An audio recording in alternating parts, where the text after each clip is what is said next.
you ask anybody today what their morals and their values are, I promise you, barely anybody will actually be able to answer you, which is so concerning. And I'm going to tell you today exactly why it's so incredibly important to have your own morals and values and know exactly what they are and hold yourself up to them. And yeah, how to create your own, of course. How did I forget the whole point of this video? So fundamentally, it's so important because it gives you the basic framework on how to live your life, what is right and what is wrong. But also, when you have a genuine reason for why you're doing something and why you're holding yourself up to a certain standard, it makes it much more reliable and sufficient in the long term. So let's say I get told when I'm a kid, okay, don't steal. Fair enough, I can adopt that thing. However, when I face adversity or I'm in a situation where stealing would make it easier for me, I am probably going to steal because the reason of, oh, my mum told me when I was 4 is not sufficient in the long term. So sitting and knowing exactly why you do something makes it much more likely that you will actually continue to do it. You will be more reliable, you'll be more at peace because you trust yourself, you'll be a more stable, all-rounded person. So these, I think, are more than enough reasons for why you should have your own. Now let's get into how to create your own. Number one, you're going to need to self-reflect. Self-reflection is key, and I want you to actually sit and write down, these are the things which hurt me and the things that you admire in other people. Now, because these things, right, when you write them down, what it's going to tell you is your nature and your character. That's why this list of things is going to be so significantly different from person to person, because it's completely dependent and it comes down to your nature. Now, all the things that you said hurt you, you have to make it a note to not do it, okay? Because a lot of the time it's in our, nature to, if somebody does something to us, we want to do it back. We want to do the same thing. But actually, you are disrespecting yourself so heavily when you do that, because what it means when something hurts you is that your character is so misaligned with that. It really disagrees with that. Your fundamental character is genuinely against this whole idea. So if you go and do it to somebody else, you're being a hypocrite.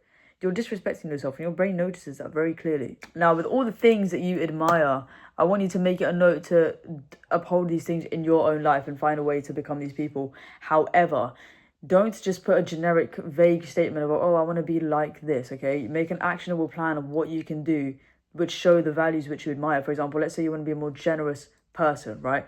You're going to write down things like give food to the homeless or help somebody if they need it, give this, you're going to have clear stuff. Because when you actually write that down, what happens is your brain is going to identify situations and opportunities where you can do that in your real life, and you will uphold it. Whereas if you said it vaguely, your brain is probably going to forget about it, it's going to dismiss it, and it's because it doesn't have a clear structure on exactly what to do. Consistently demonstrate these values in your daily life. At first, it's going to be a bit difficult if you're not used to it, but again, you just have to, the more you do it, the more your brain is easily going to be able to see situations where you can uphold them. Next thing I'm going to say is to study philosophy. This is so important, okay, because studying philosophy can allow you to identify so many more principles which you didn't know you already valued, and it can teach you a lot about other people's views, which is also so important. So just for reference, I used to be somebody who was quite reactive when I was younger, and I'm so calm, and I did this without the study of philosophy. However, in January I found this stoic philosophy, right, and I started studying it, and because the principles aligned so much with who I was.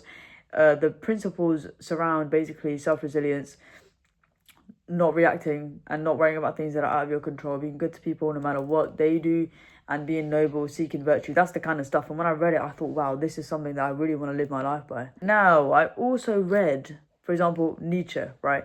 He was a philosopher that I really wanted to read because of his controversial views, but also because I actually saw a lot of where he was coming from. Like, I really enough resonated with this guy. Now, when I bought this book, and when I read the blurb, it was talking about how he was trying to disprove the existence of God in Christianity, right? And I initially was a bit reluctant because it's not really my thing. Like, I don't really want to read about that. And he was also against Stoicism, but I still read this book and I understood exactly where he was coming from. I agreed with a lot of his points. And after reading and understanding why he was against Stoicism, I actually agreed with why he was against it. I understood where he was coming from. However, my point still stood. My point actually strengthened, because even through understanding the counter arguments, I know exactly why I do this thing, right? Which makes it much more reliable that I'm actually going to uphold them in the long term. Now, what this collectively is going to do is going to make you such a stable person, because number one, you can rely on yourself. You know that no matter what happens, I know that I'm going to uphold what is right for my character, right?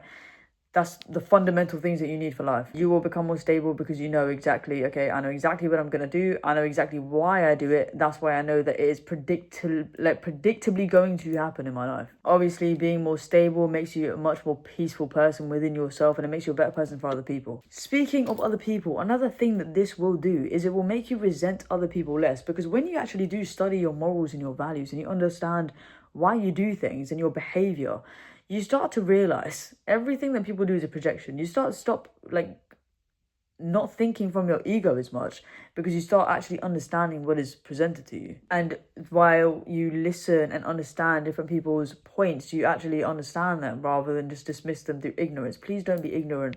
Learn other people's points of views. It's going to help you so much. Also, something that is very common is if you are somebody who is not stable and who doesn't actually know what you stand by or why you stand by and know exactly what you want, you will resent people who do a lot of the time. Or you can admire it. There are people who admire it, but it's very common that people resent this sort of thing because for some reason, when they see something so stable, they think that they can't have it.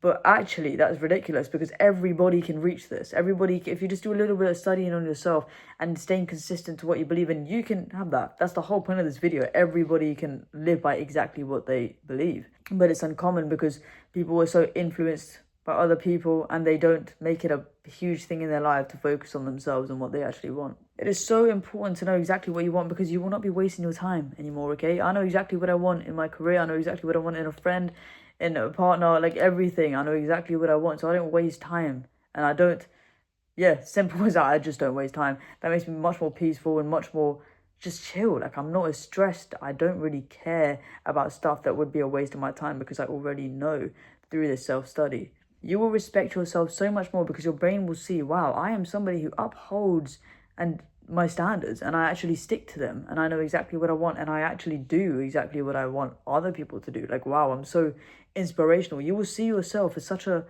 respected person. You will start respecting yourself much more. What more would you want than that? Okay, so I think I have covered everything now. I hope you learned something. I hope I've stimulated some of your self-reflection. And yeah, if you have any questions, leave a comment. I hope you enjoyed and I'll see you next time.